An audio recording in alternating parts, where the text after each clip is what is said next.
Hello everybody, Ellie here for WhoCulture, and we have another weekly roundup. So I have a few things I want to talk to you about. As usual, there'll be timestamps in this video, so jump around if you want to.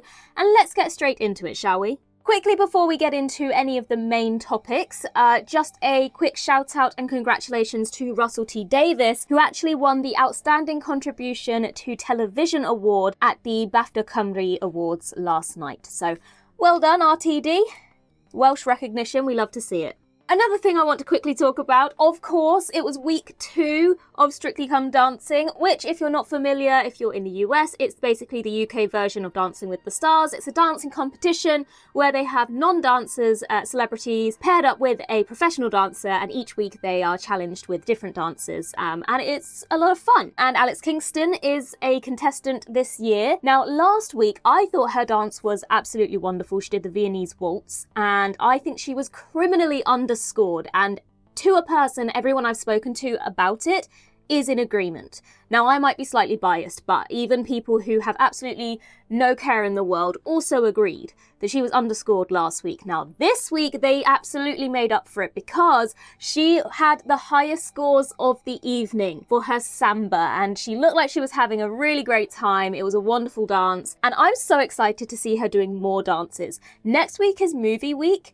and it's already been revealed that they are doing The Devil Wears Prada, and she'll be playing Miranda Priestley. So she's basically embodying her inner Meryl Streep next week, and I can't wait to see it. I'm not sure what dance she's doing, but whatever it is, it's gonna be great.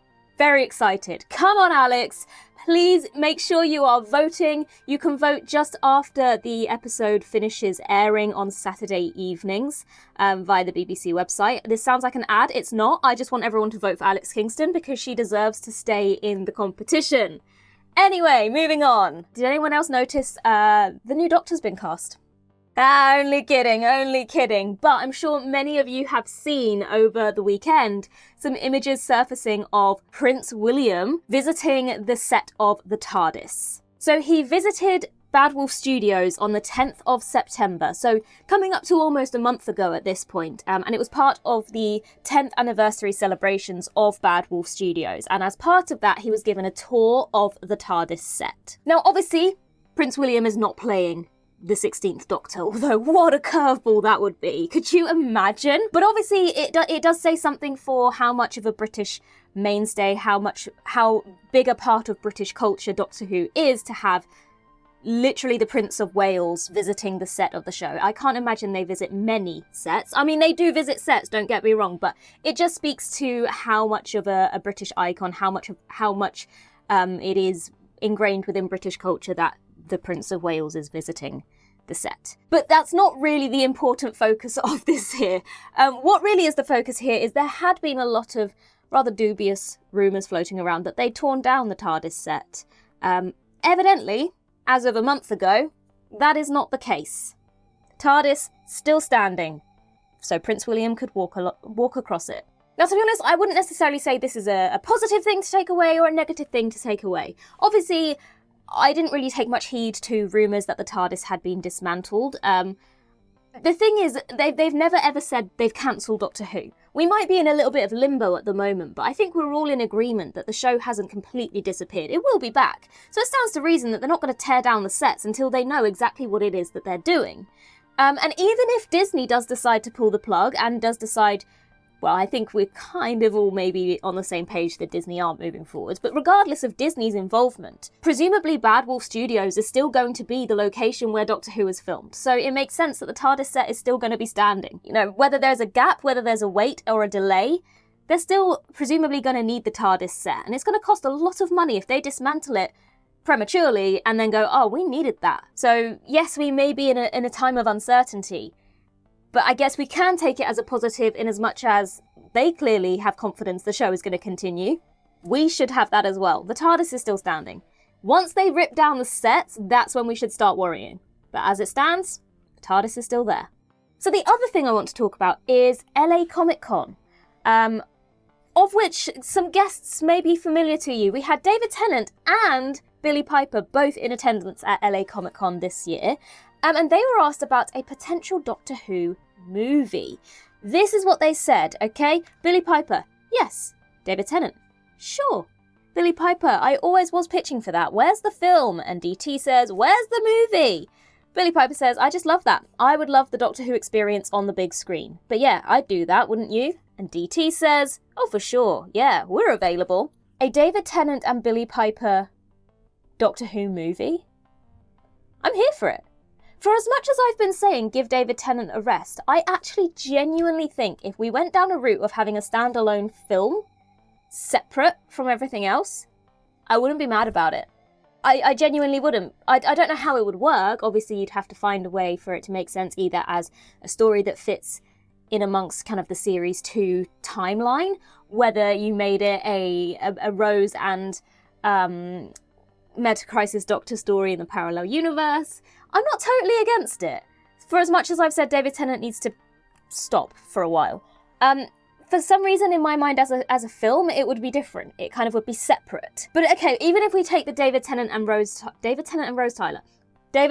Billie Piper element of it away, the idea of a Doctor Who movie. There's lots of questions that come with a Doctor Who movie. Is it a good idea? Is it a bad idea? Would it help the show maybe go a little bit more mainstream?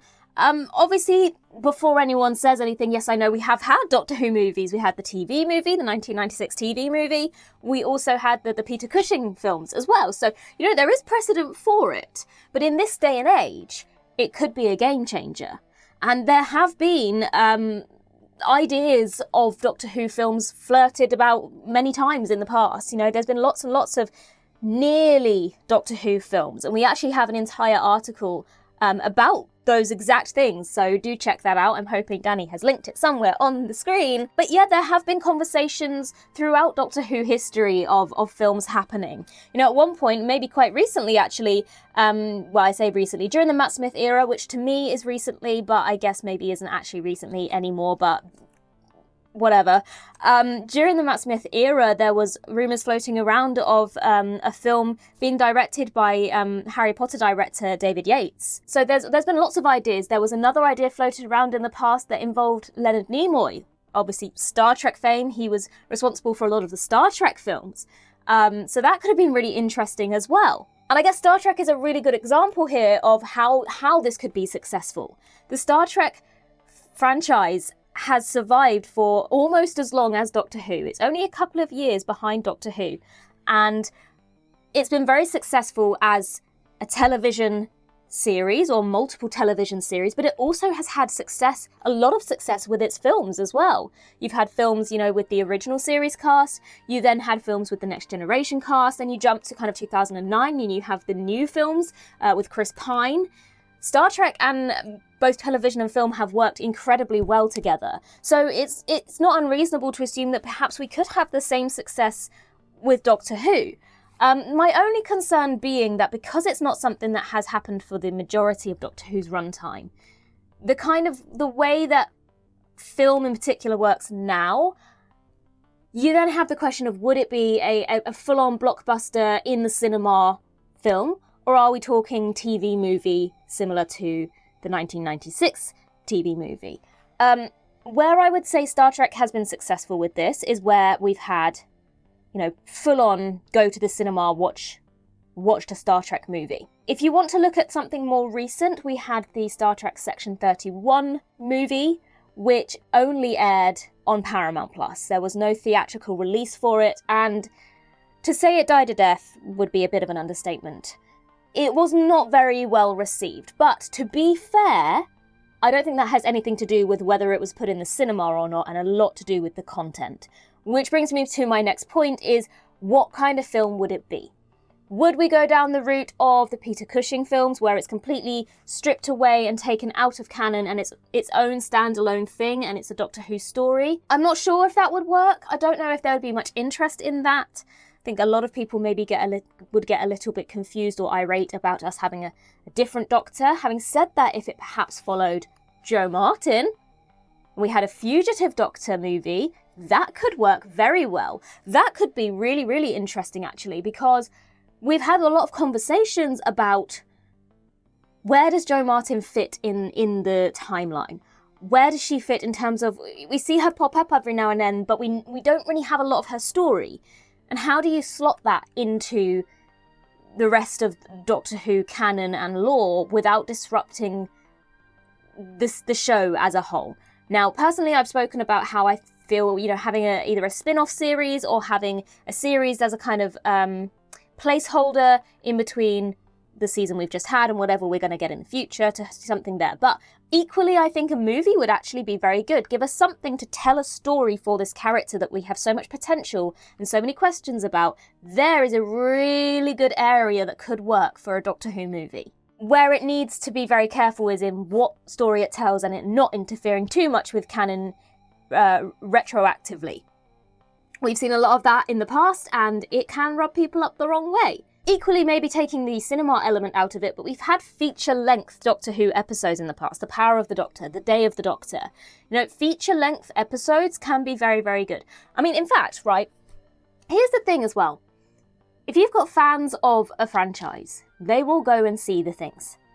This weekend, I went to see the new Downton Abbey film. Was it essentially a feature-length Downton Abbey episode? Absolutely. But I still enjoyed it and I still went to watch it because I'm a fan of Downton Abbey.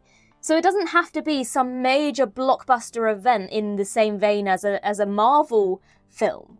That's not necessarily what we want from Doctor Who. And you know, you've heard me say time and time again that I don't want Doctor Who to be all about spectacle. But just make it something that feels like, yes, I want to go and watch that in the cinema. Basically make a feature-length episode. But I can say I would allow for a bigger budget in terms of making a film than what I've been saying in the past about kind of reducing the budget of the more recent seasons of Doctor Who. I think, though, what it really comes down to as well is once Doctor Who has found its new distributor, because when it comes to making a film, you've then got the question of who's going to handle those kind of the global distribution of it. In terms of, if we go back to Star Trek as an example, Paramount is the home of Star Trek, or supposedly. Paramount is the home of Star Trek, so you know where it's going to be, whether it's going to be a film in the cinema or whether it's going to be something on their own streaming platform. You know that Paramount have got it covered. Similarly, if Disney was still involved, you'd know that Disney are going to be the distributors, handle the global distribution. They might opt for a theatrical release, but you've also got it streaming on Disney+. So I think what really needs to happen is let them sort out what the hell is going on with the actual show itself. But I am not against a film. I would actually be quite interested to see. What do you guys think? Let me know in the comments down below. Your thoughts on a potential Doctor Who movie going forwards. If you're here for it, if you're up for it, tell me what you want it to be. Do you want it to be the current Doctor in their own film? Do you want it to be a previous Doctor in an unseen story? You know, similar to like what Big Finish have done? Would you like it to be a completely standalone character that's completely away from the rest of the canon, like the Peter Cushing movies? Let me know in the comments down below. What would you like a Doctor Who movie to look like? In the meantime, though, I've been Ellie for WhoCulture, and in the words of River Song herself, goodbye, sweeties.